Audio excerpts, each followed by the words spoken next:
The financial industry is at a tough juncture right now, faced with immediate challenges and tremendous uncertainty about the future.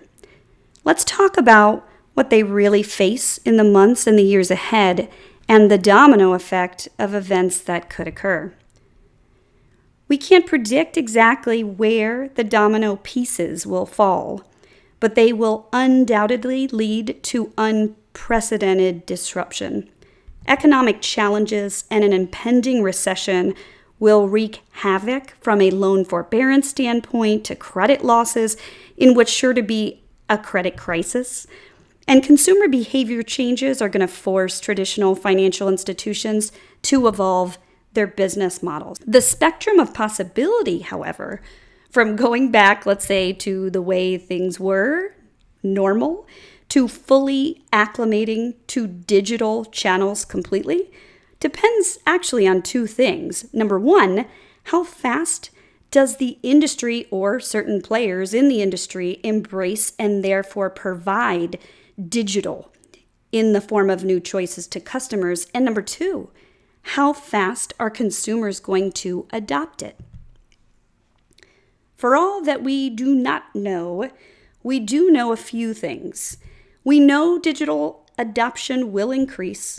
We know branch transactions will decrease.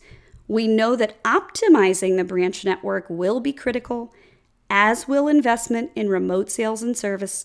And for some, M&A might be the only path forward for survival. But focusing on that third point, the network cost must be addressed. It is currently your biggest expense, and most of them were designed and deployed for a different purpose than today's consumer requires and wants.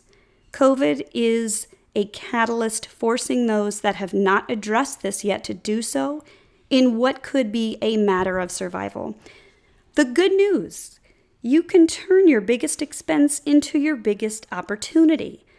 You have to optimize, which for some includes closures and for most includes downsizing of staff, but you can turn the expense into leveraging your greatest asset, which is your local presence, what gives you trust from the communities and people that you serve. One way to do this is to reinvest savings from closures into renovations that change branch design to reduce staff using technology, like universal banking. Specifically here, we show modeling from a 50-branch network who has closed 10 branches, with an average branch NIE of $450,000. Multiplying that by the 10 branches, subtracting about 20% for the cost of closing them and potential customer attrition, we've got $3.6 million in annual savings. If that same cost is put toward renovating 8 branches into hub and spoke clusters like you see on the right, all with staff reduction, in combination with further hub and spoke staff reductions in the network, we can actually save about $1 million in net NIE. This savings, combined with future annual recurring savings, can be continually reinvested throughout more hub and spoke clusters in the network. So the roadmap could look like this. You begin by analyzing to figure out what you do.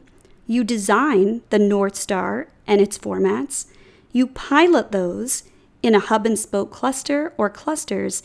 You test and learn, and you roll that out wave by wave, ideally in order of market priority. Ultimately, this allows you to truly build future-proof resiliency and weather the storm.